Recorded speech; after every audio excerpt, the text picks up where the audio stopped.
दोस्तों, स्वागत है हमारे YouTube चैनल में। आज के इस वीडियो में मैं आप लोगों को पेशीय तंत्र पढ़ाने वाला हूं, जिसको इंग्लिश में कहते हैं मस्कुलर सिस्टम कहते हैं। तो चलिए स्टार्ट करते हैं। आज का जो टॉपिक है वो है पेशीय तंत्र। क्या है? पेशीय तंत्र। इसको इंग्लिश में कहते हैं MUSCULE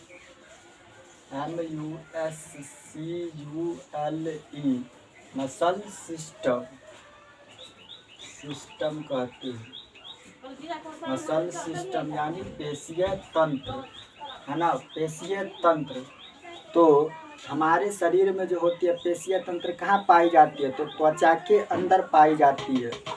पेशीय तंत्र कहाँ पाई जाती है? त्वचा के अंदर। पेशीय तंत्र कहाँ पाई जाती है? तो त्वचा के अंदर पेशीय तंत्र पाई जाती है। हमारे शरीर में जो पेशीय तंत्र होता है, पेशीय तंत्र वो कहाँ पाई जाती है? तो त्वचा के अंदर। त्वचा के अंदर पाई जाती है। त्वचा के अंदर पाई जाती है क्या? पेशीय तंत्र पाई जाती है। ठीक है। और हमारे शरीर में त्वचा के अंदर पाई जाती है कौन? पेशीय तंत्र। उसी को क्या कहते हैं? मांसपेशियां कहते हैं। इसी को क्या कहते हैं? पेशीय तंत्र को ही क्या कहा जाता है? मांसपेशियां। इसी को क्या कहते हैं? मांसपेशियां कहते हैं। मांसपेशियां कहते हैं। जो कहाँ पाई जाती है मांसपेशियां? तो त्वचा के अंदर पाई जाती है। कौन? मांसपेशियां। और हमारे शरीर में मांसपेशियों की कुल संख्या कितनी है? तो हमारे शरीर में मांसपेशियों की कुल संख्या 639 है। देखिए, मांसपेशियों की कुल संख्या हमारे शरीर में मांसपेशियों की कुल संख्या कितनी है? 639। मांसपेशियों की टोटल संख्या कितनी है? 639। और अनुमानित संख्या, अनुमान लगाया गया है कितना? 700। अनुमानित कितना है? अनुमानित संख्या कितना है?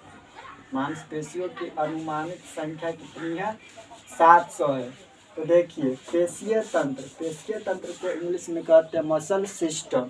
पेशीय तंत्र होता है, पेशीय तंत्र को ही क्या कहते हैं? मांसपेशी कहते हैं। क्या कहते हैं? मांसपेशियां। और मांसपेशी जो होती है वो हमारे शरीर में कहाँ पाई जाती है? तो त्वचा के अंदर पाई जाती है। और हमारे शरीर में मांसपेशियों की कुल संख्या पूछेगा तो कितना है? 639। और अनुमानित संख्या कितना है? अनुमान लगाया गया है कि हमारे शरीर में मांसपेशियों की संख्या 700 है। ठीक है। और शरीर की सबसे बड़ी मांसपेशियां कौन सी है? तो शरीर की सबसे बड़ी मांसपेशियां है सार्टोरियस, जो जांघ में पाया जाता है। शरीर की सबसे बड़ी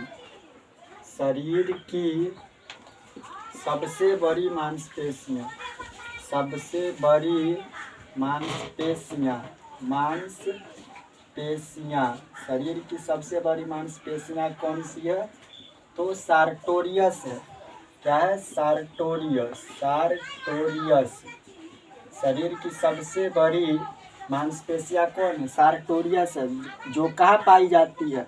जांघ में पाई जाती है। कहाँ पाई जाती है सार्टोरियस? जांघ में पाई जाती है। क्या? सार्टोरियस। तो शरीर की सबसे बड़ी मांसपेशियां सार्टोरियस है, जो कहाँ पाई जाती है? जांघ में। और शरीर की सबसे छोटी मांसपेशियां है स्टेपिड्स, जो कहाँ पाई जाती है? कान में पाई जाती है। शरीर की सबसे छोटी मांसपेशियां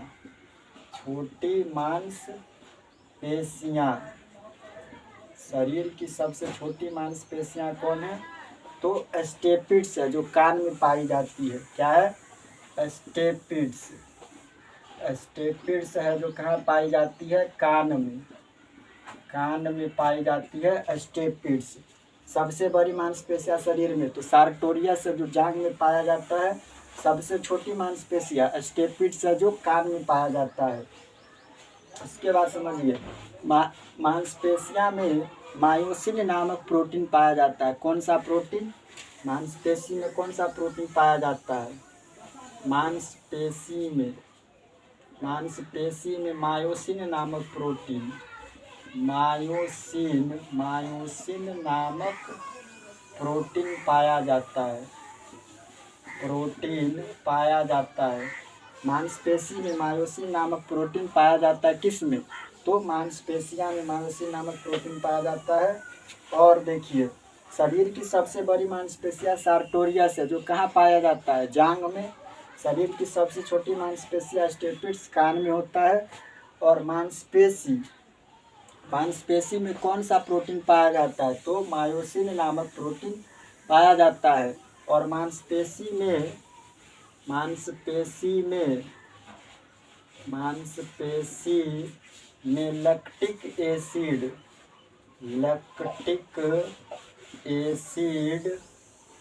लैक्टिक एसिड के जमाव के कारण क्या होता है? कारण थकान महसूस होता है। क्या होता है? कि थकान महसूस होता है। तो मांसपेशी, हमारे शरीर में जो मांसपेशी है, अगर उसमें लैक्टिक एसिड जब जमा हो जाता है तो क्या होता है कि शरीर में थकान महसूस होता है ना। थकान किसके कारण महसूस होता है? तो मांसपेशी में लैक्टिक एसिड के जमाव होने के कारण थकान महसूस होती है। उसके बाद समझिए, मांसपेशी जो होता है वो 3 प्रकार की होती है। मांसपेशी 3 प्रकार की होती है।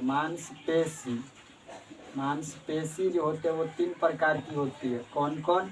एक होता है ऐच्छिक, एक होता है अनैच्छिक और हृदयक, और एक होता है हृदयक। ऐच्छिक, अनैच्छिक और हृदयक होता है। तो इसको एक बार फिर से समझिए। हमारा टॉपिक का नाम क्या था? पेशीय तंत्र यानी मसल सिस्टम। ठीक है। तो पेशीय तंत्र का मतलब हो गया मांसपेशियां। तो मांसपेशी जो होता है वो शरीर में कहाँ पर पाई जाती है? तो त्वचा के अंदर पाई जाती है मांसपेशियां।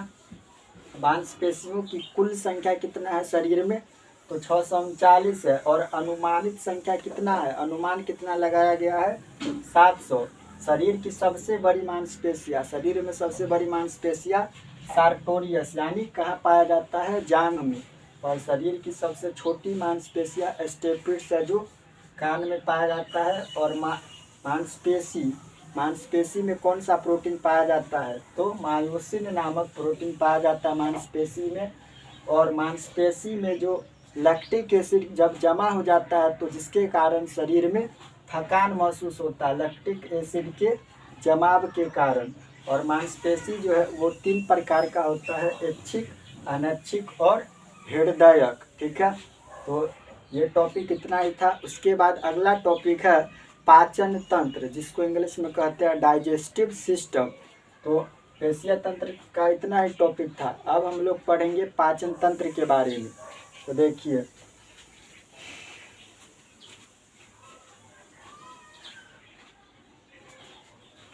अब टॉपिक है पाचन तंत्र यानी डाइजेस्टिव सिस्टम के बारे में।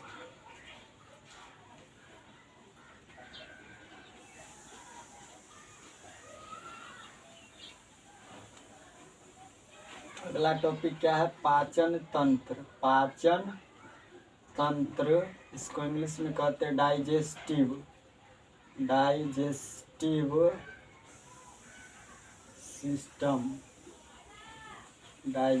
सिस्टम यानी पाचन तंत्र। पाचन तंत्र क्या है? पाचन तंत्र, पहले पाचन तंत्र क्या है वो समझिए टॉपिक के नाम को। पाचन तंत्र क्या है? तो जब हम भोजन करते हैं तो भोज्य पदार्थों का छोटे छोटे सरल पदार्थों में टूट जाना क्या कहलाता है? पाचन कहलाता है। भोज्य पदार्थों का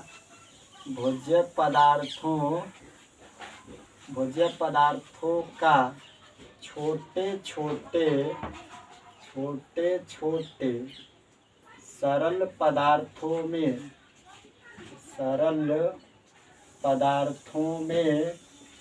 टूट जाना क्या कहलाता है? पाचन कहलाता है।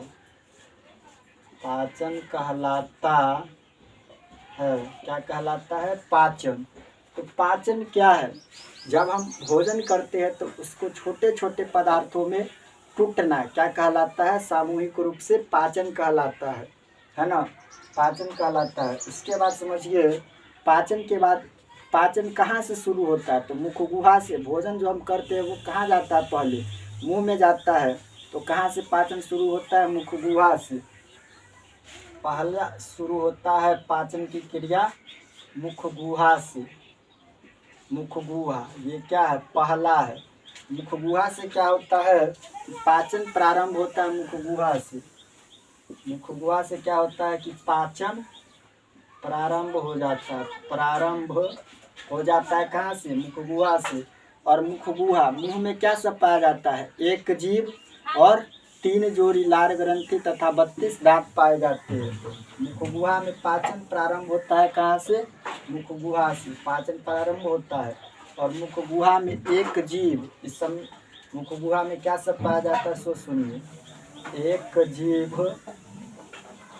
जीभ 3 जोड़ी लार ग्रंथि, 3 जोड़ी लार ग्रंथि, 3 जोड़ी लार ग्रंथि तथा 32 दांत, तथा 32 दांत पाया जाता है। पाया जाता है किसमें?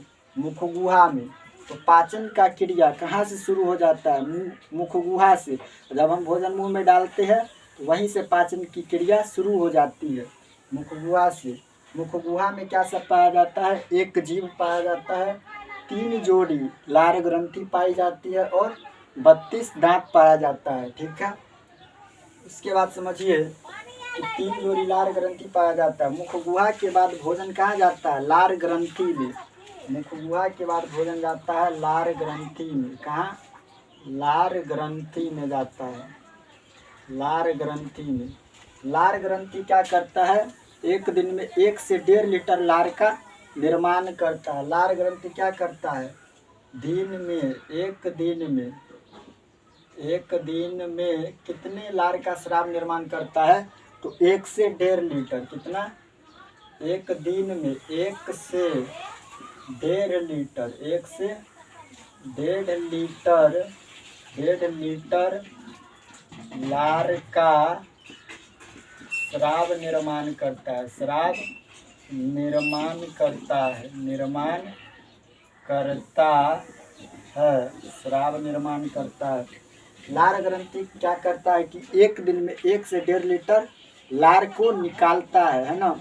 1 से 1.5 लीटर हम एक दिन में थूक फेंक सकते हैं। ठीक है, तो लार ग्रंथि एक दिन में 1 से 1.5 लीटर लार का स्राव निर्माण करता है। और जब हम मुंह में डालते हैं भोजन को, मुख गुहा का तो पाचन प्रारंभ हो जाता है मुंह से ही। और जब हम मुंह में जो भोजन डालते हैं तो वह लार के साथ अच्छे तरीके से मिल जाता है और गीला हो जाता है ना। क्यों? क्योंकि लार 1 से 1.5 लीटर पाया जाता है हमारे लार ग्रंथि में। ठीक है, लार से लार का निर्माण होता है।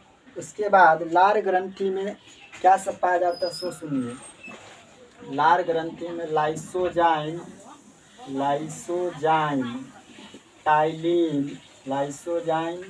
टाइलिन, डायस्टेज तथा म्यूलिन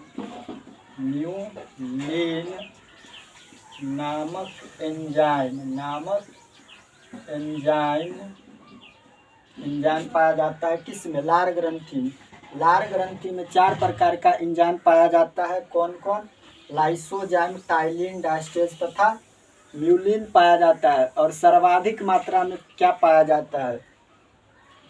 ये तो पाया जाता है लार ग्रंथि में। और सर्वाधिक मात्रा में जो पाया जाता है, सर्वाधिक मात्रा में टाइलिन पाया जाता है। क्या पाया जाता है?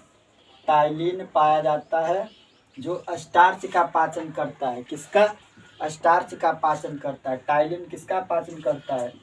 स्टार्च का पाचन करता है। यानी मंड का पाचन कौन करता है? तो टाइलिन। तो लार ग्रंथि क्या है कि एक दिन में लार ग्रंथि से 1 से 1.5 लीटर लार का स्राव होता है। यानी हम फेंक सकते हैं 1 से 1.5 लीटर थूक को एक दिन में। ठीक है, और लार ग्रंथि में 4 प्रकार के एंजाइम पाए जाते हैं, लाइसोजाइम, टाइलिन, डायस्टेज तथा म्यूलिन नामक एंजाइम पाया जाता है लार ग्रंथि में। और सर्वाधिक मात्रा में कौन सा एंजाइम निकलता है? सबसे अधिक निकलता है टाइलिन, जो क्या करता है? स्टार्च का पाचन करता है। कौन? टाइलिन स्टार्च का पाचन करता है। ठीक है, इसके बाद समझिए टाइलिन। अगला टॉपिक क्या है? लार ग्रंथि जो होती है वो 3 जोड़ी होती है। लार ग्रंथि 3 जोड़ी होती है। लार ग्रंथि जो होती है वो 3 जोड़ी होती है। लार ग्रंथि जो होती है, जिसमें सबसे बड़ी लार ग्रंथि किसकी होती है? पैरोटिड की। लार ग्रंथि सबसे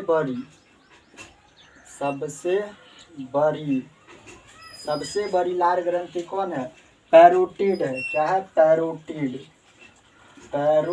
है। सबसे बड़ी लार ग्रंथि पैरोटिड। उसके बाद है सब मैंडिबुल।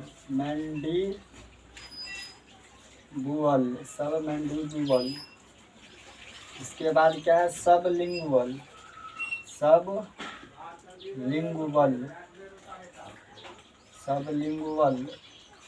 देखिए, सबसे बड़ी लार ग्रंथि शरीर में कौन है? लार ग्रंथि पैरोटिड है। उसके बाद सब मैंडिबुल, उसके बाद सब लिंगुअल है, उसके बाद सब लिंगुअल है। ठीक है, अब इसको एक बार फिर से समझिए। टॉपिक का नाम क्या है? पाचन तंत्र, यानी डाइजेस्टिव सिस्टम। तो पाचन तंत्र किसे कहते हैं? जब हम भोजन करते हैं तो भोजन क्या होता है कि बड़े होता है। भोजन जब करते हैं तो उसको छोटे छोटे सरल पदार्थों में टूटना ही क्या कहलाता है? पाचन कहलाता है। तो भोज्य पदार्थों का छोटे छोटे सरल पदार्थों में टूट जाना पाचन कहलाता है। और पाचन जो होता है वो कहाँ से शुरू हो जाता है? मुख गुहा से। पाचन कहाँ से प्रारंभ होता है? तो मुख गुहा से। और मुख गुहा में क्या सब पाया जाता है? एक जीभ पाया जाता है, 3 जोड़ी लार ग्रंथि और 32 दांत पाए जाते हैं मुख गुहा में। मुख गुहा के बाद जो भोजन कहा जाता है? लार ग्रंथि में। तो एक दिन में 1 से 1.5 लीटर लार का निर्माण होता है, यानी स्राव होता है 1 से 1.5 लीटर। और लार ग्रंथि में 4 प्रकार के एंजाइम पाया जाता है, लाइसोजाइम, डायस्टेज, म्यूलिन और टाइलिन। लाइसोजाइम, टाइलिन, डायस्टेज तथा म्यूलिन नामक एंजाइम पाया जाता है लार ग्रंथि में। सर्वाधिक मात्रा में निकलता है टाइलिन, जो स्टार्च यानी मंड का पाचन करता है। कौन? तो टाइलिन।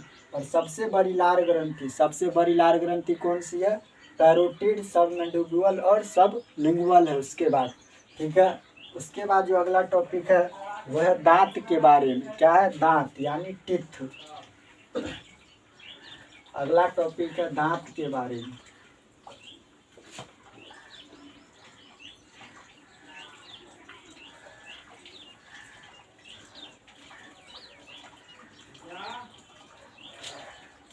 अगला टॉपिक जो है वो है दांत। दांत को इंग्लिश में कहते हैं टीथ, TEETH, टीथ। दांतों का अध्ययन क्या कहलाता है? ओडोंटोलॉजी। दांतों का जो अध्ययन करते हैं, दांतों का अध्ययन क्या कहलाएगा? ओडोंटोलॉजी।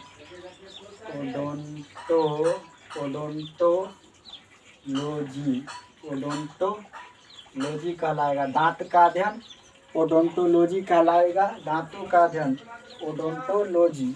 इसके बाद दांत जो हमारा होता है वो किसका बना होता है? तो कैल्शियम सर्वाधिक मात्रा में होता है दांत में।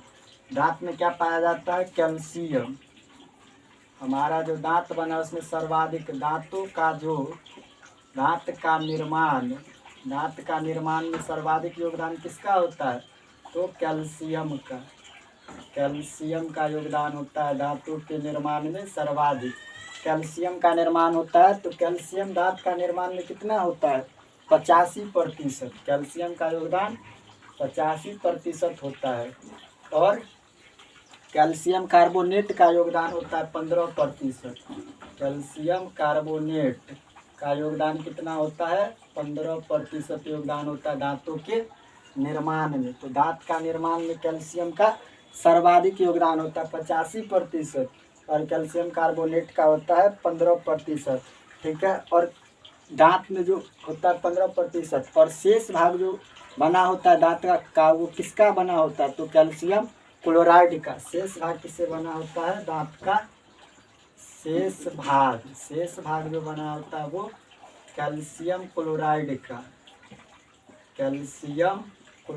का बना होता है। कैल्शियम क्लोराइड का बना होता है दांत का शेष भाग। और दांत में जो क्षरण है, दांतों का जो टूटना फूटना वो किसके कारण होता है? फ्लोरीन के कारण। दांतों का क्षरण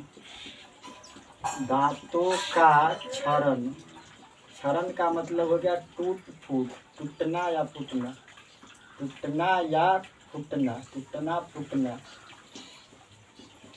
दांतों का क्षरण, टूटना या फूटना किसके कारण होता है? फ्लोरीन के कारण। किसके कारण? तो फ्लोरीन के कारण होता है। फ्लोरीन के कारण दांतों का टूटना फूटना होता है। और मानव दांत का जो बाहरी परत होता है वो क्या कहलाता है? इनामेल। मानव के दांत का बाहरी परत, दांत के बाहरी परत को क्या कहते हैं? इनामेल कहते हैं। जबकि आंतरिक परत को डेंटाइन कहते हैं। आंतरिक परत को डेंटाइन कहते हैं। आंतरिक परत को डेंटाइन कहते हैं और बाहरी परत को इनामेल कहते हैं। मानव के दांत का 2 लेयर होता है, यानी 2 परत होती है। मानव दांत का 2 परत होती है। बाहरी परत को इनामेल कहते हैं, है ना, ऊपर वाले परत को इनामेल कहते हैं, और आंतरिक परत को डेंटाइन कहते हैं। क्या कहते हैं? डेंटाइन कहते हैं आंतरिक परत को। उसके बाद मानव के दांत जो होता है उसके 4 प्रकार होते हैं। मानव के दांत के 4 प्रकार होता है। इसमें मानव का जो इनामेल होता है, मानव का सबसे कठोरतम भाग क्या होता है? मानव के शरीर का, यानी पूरे शरीर का सबसे कठोरतम भाग जो होता है वो दांतों का इनामेल होता है। मानव शरीर का सबसे कठोरतम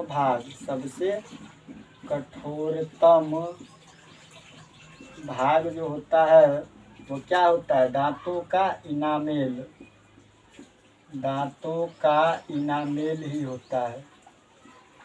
दांतों का इनामेल होता है। तो मानव शरीर का सबसे कठोरतम भाग, पूरे शरीर में सबसे कठोरतम भाग क्या है?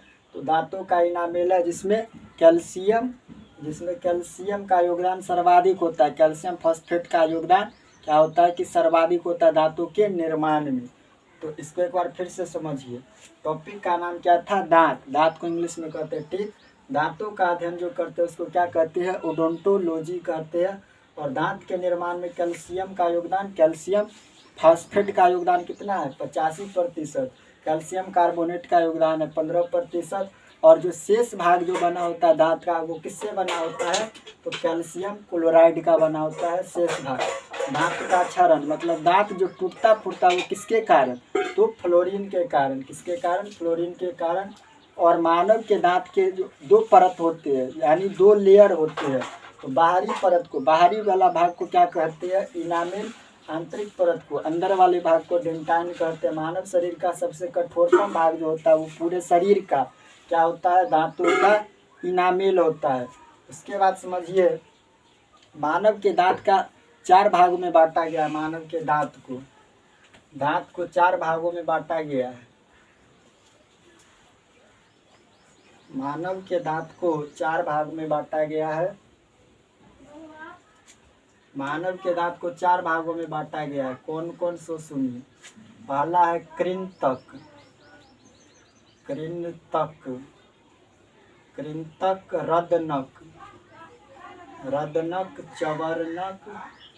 चवर्नक और अग्रचवर्नक।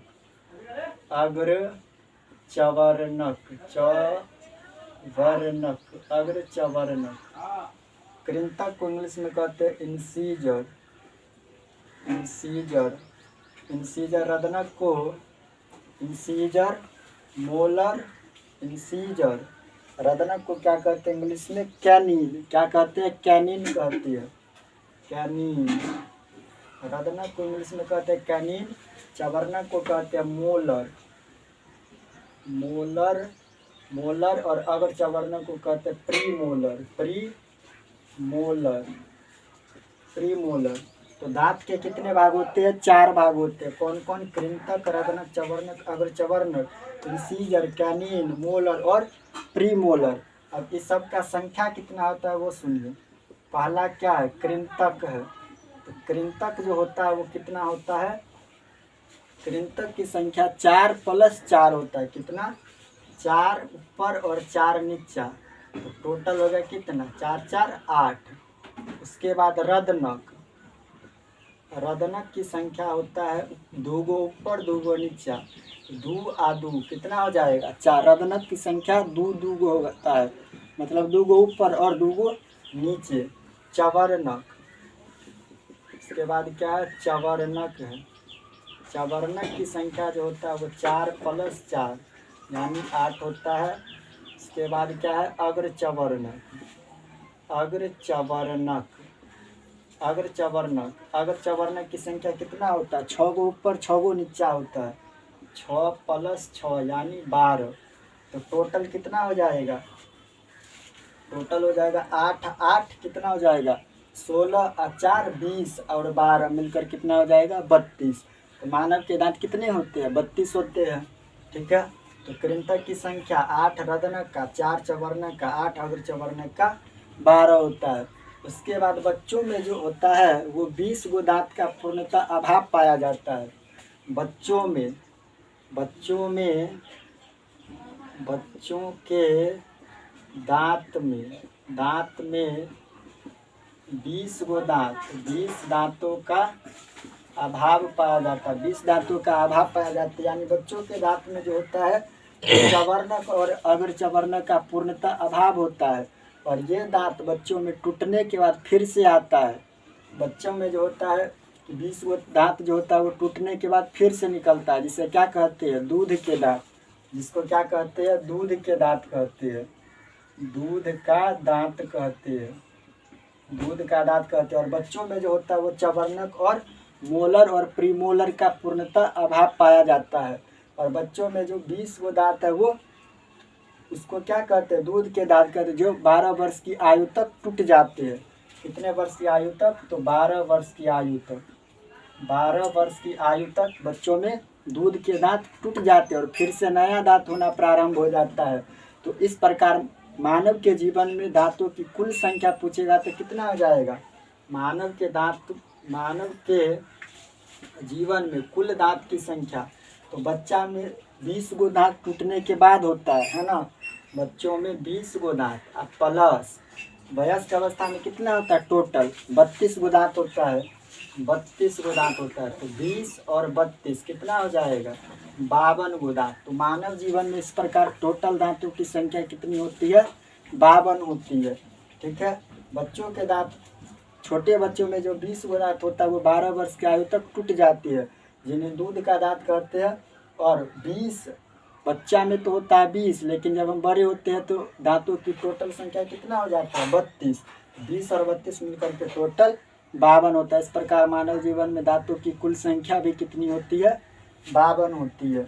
उसके बाद पक्षियों के चोंच जो है वो दांत का रूपांतरित रूप है। पक्षियों का जो चोंच है, पक्षियों का चोंच क्या है? दांत का ही रूपांतरित है। दांत का रूपांतरित रूप है दांत का। पक्षी का जो चोंच होता है वो किसके तरह काम करता है? तो दांत के तरह ही काम करता है। और हाथी का जो बाहर निकला हुआ दांत रहता है वो क्या होता है? उसके पूरे शरीर का सेकंड कृंतक होता है। हाथी का बाहर निकला हुआ दांत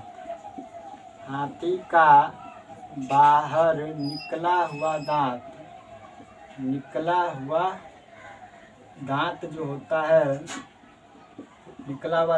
वो उसके हाथी के दांत के पूरे शरीर का क्या होता है?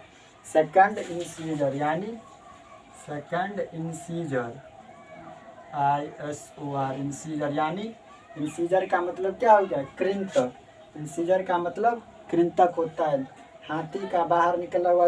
हाथी का 2 गो दांत बाहर निकला हुआ रहता है, वो उसके पूरे शरीर का सेकंड इंसीजर यानी कृंतक का काम करता है हाथी में। ठीक है। तो यही था आपका दांत के बारे में। इसको एक बार फिर से समझ लीजिए। दांत को इंग्लिश में क्या कहते हैं? टीथ। दांत को 4 भागों में बांटा गया है, कृंतक, रदनक, चवर्णक और अग्र चवर्णक। कृंतक को इंसीजर कहते हैं, रदनक को कैनियन, चवर्णक मोलर, अग्र चवर्णक प्रीमोलर। कृंतक की कुल संख्या होती है 8, रदनक का 4, चवर्णक का 8, अग्र चवर्णक का 12।